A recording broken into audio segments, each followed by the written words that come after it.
ఓం శ్రీ గురుభ్యో నమః. ఓం శ్రీ మహాగణాధిపతియే నమః. అక్టోబర్ నెలలో ద్వాదశ రాశుల యొక్క ఫలితాలు ఏ విధంగా ఉన్నాయో ఒకసారి తెలుసుకుందాం. ముందుగా ఏ గ్రహాలు ఏ రాశుల్లో సంచరిస్తున్నాయో ముందుగా తెలుసుకుందాం. ముఖ్యంగా శని మీనరాశిలో వక్రస్థితిలో ఉండటం, రాహు కుంభరాశిలోను, కేతు సింహరాశిలో సంచారం చేయడం జరుగుతుంది. ముఖ్యంగా ప్రధానంగా గురువు అక్టోబర్ మాసంలో 18వ తారీఖు వరకు కూడా మిథున రాశిలో సంచారం చేసి 18వ తారీఖు నుంచి కర్కాటక రాశిలో ప్రవేశం జరుగుతుంది. అంటే అది అతిచారము అంటారు. కర్కాటక రాశిలోకి ప్రవేశించడం అనేది జరుగుతుంది. మిగతా గ్రహాలను మనం చూసుకునేటట్టయితే ముఖ్యంగా కుజుడు బుధుడు తులారాశిలో సంచారం చేయటం, అక్టోబరు ప్రథమార్థంలో శుక్రుడు సింహరాశిలోను, ద్వితీయార్థంలో కన్యారాశిలోను సంచారం చేయటం, రవి ప్రథమార్థంలో కన్యారాశిలోను, అలానే ద్వితీయార్థంలో వచ్చేటప్పటికల్లా అంటే అక్టోబర్ 18వ తారీఖు తర్వాత రవి తులారాశిలో సంచారం చేస్తారు.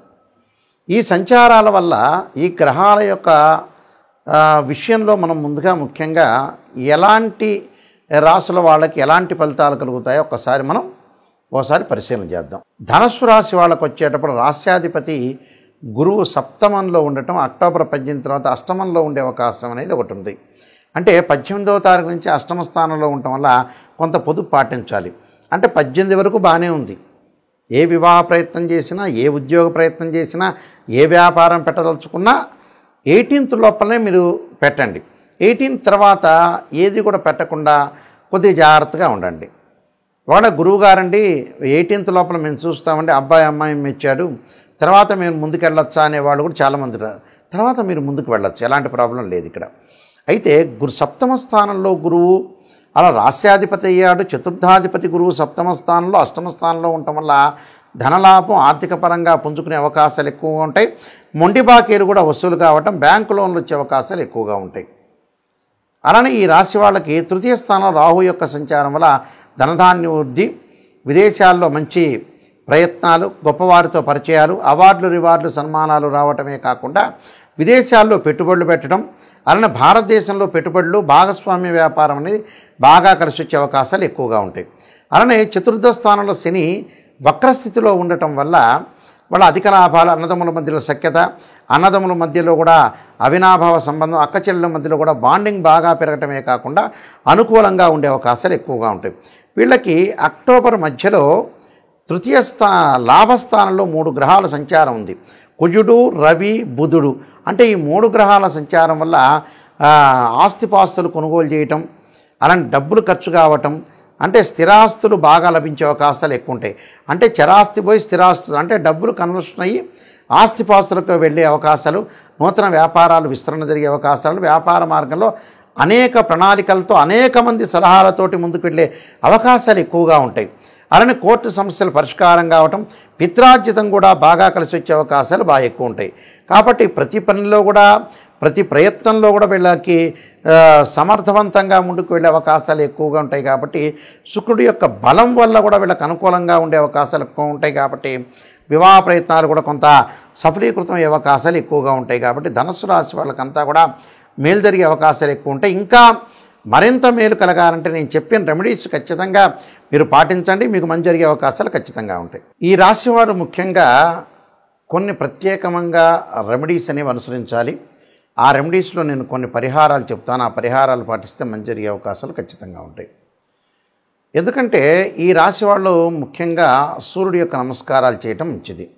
ఈ అక్టోబర్ మాసాల్లో 4 ఆదివారాల పూట కూడా 4 ఆదివారాలు ప్రాతకాలంలో సూర్యుడు ఉదయించే సమయంలో సూర్యుడి యొక్క ప్రార్థన చేయాలి. సూర్యుడి యొక్క ప్రార్థన చేయటంలో చాలా మంచి మంత్రం ఏమిటంటే సూర్యగాయత్రి మంత్రం అంటాం మనం.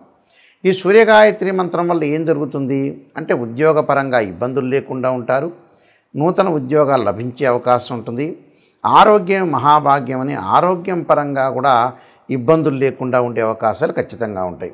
కాబట్టి ఆరోగ్యం కానీ ఉద్యోగం కానీ అనుకూలంగా ఉండాలంటే సూర్యగాయత్రి మంత్రాన్ని సూర్యుడి యొక్క స్తోత్ర పఠనం చేయాలి. సూర్యగాయత్రి మంత్రంలో అతి పవర్ఫుల్ అయిన మంత్రం ఏంటంటే ఆదిత్యాయ విద్మహే సహస్రమూర్తాయ ధీమహి తన్నో భాను ప్రచోదయాత్ అనే మంత్రాన్ని చదవాలి.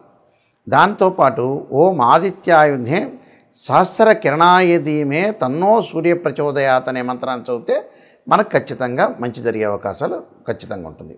అలానే మానసికంగా ఆందోళన చెందుతున్న వాళ్ళు, చెవి, ముక్కు, గొంతు, అలానే నిమోనియాతో బాధపడుతున్న వాళ్ళు, లంగ్స్ సంబంధించిన ఎఫెక్ట్స్తో బాధపడుతున్న వాళ్ళు, ఖచ్చితంగా సైనస్ సంబంధించిన ఆరోగ్యపరంగా ఇబ్బందులు కలుగుతున్న వాళ్ళు, మానసికంగా బలం లేని వాళ్ళు, మానసికంగా ఆందోళన చెందుతున్న వాళ్ళు ఖచ్చితంగా ఆరాధన చేయాల్సిన చంద్రగ్రహాన్ని ఆరాధన చేయాలి. చంద్రుని ఎలా ఆరాధన చేయాలి?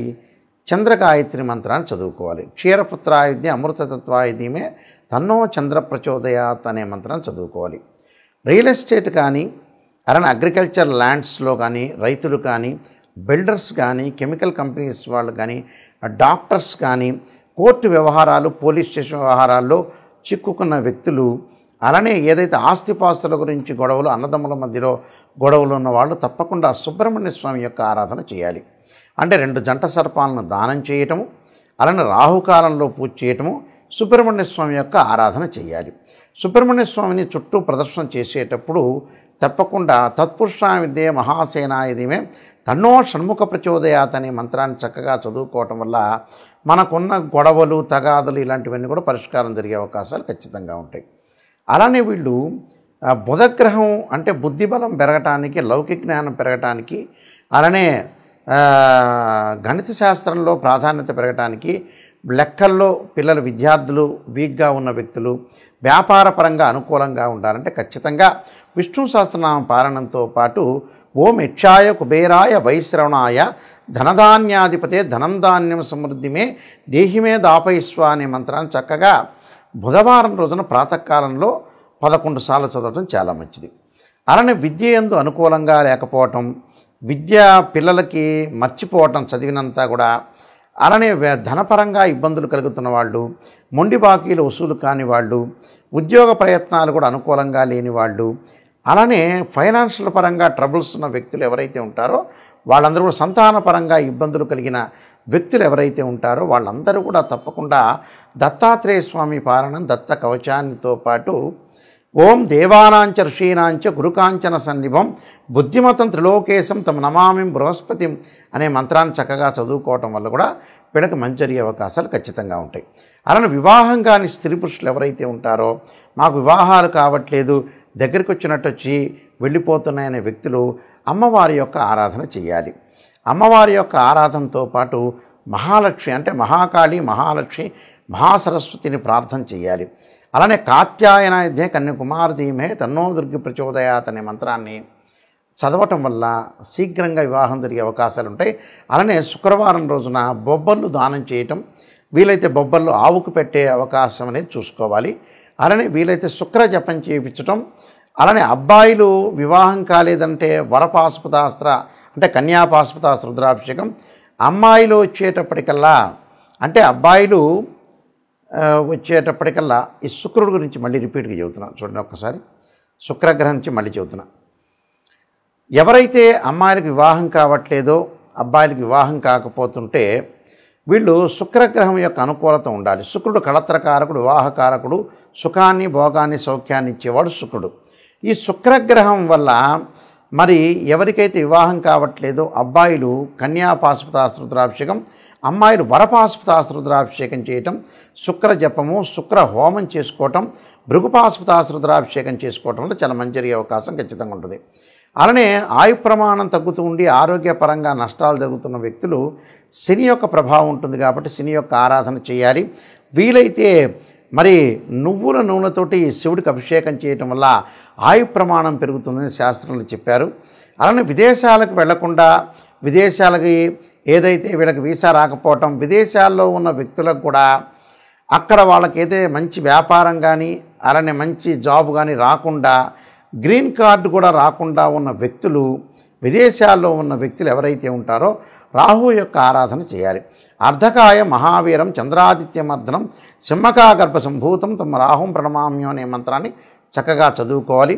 అలానే జ్ఞానవృద్ధి లేకుండా, ఎక్కడైనా సరే ఆధ్యాత్మిక చింతన లేకుండా మొండిగా ఉండి కోపాన్ని బాగా ఎక్కువగా తగ్గించుకోలేని వ్యక్తులు, కోప్పడుతుంటే చికాకులు కలిగి అలానే గొడవలు పడుతున్న వ్యక్తులు ఎవరైతే ఉంటారో వాళ్ళు కేతు యొక్క ఆరాధన చేయాలి. కేతువుకు అధిష్టాన దేవత అయిన గణపతి యొక్క ఆరాధన చేయాలి. గణపతిని గకార స్తోత్రంతో గరికతోటి పూజ చేయటం వల్ల వాళ్ళకి జీవితంలో ఉండే విఘ్నాలన్నీ కూడా తొలగిపోయే అవకాశం ఖచ్చితంగా ఉంటుంది. ఈ రాశి వాళ్ళందరికీ కూడా శ్రీ పరమేశ్వరుడి యొక్క అనుగ్రహాన్ని ఉండాలని ఆశిస్తూ, మీ అందరికి కూడా మంచి జరగాలని ఆశిస్తూ, సర్వే జనా సుఖినో భవంతు.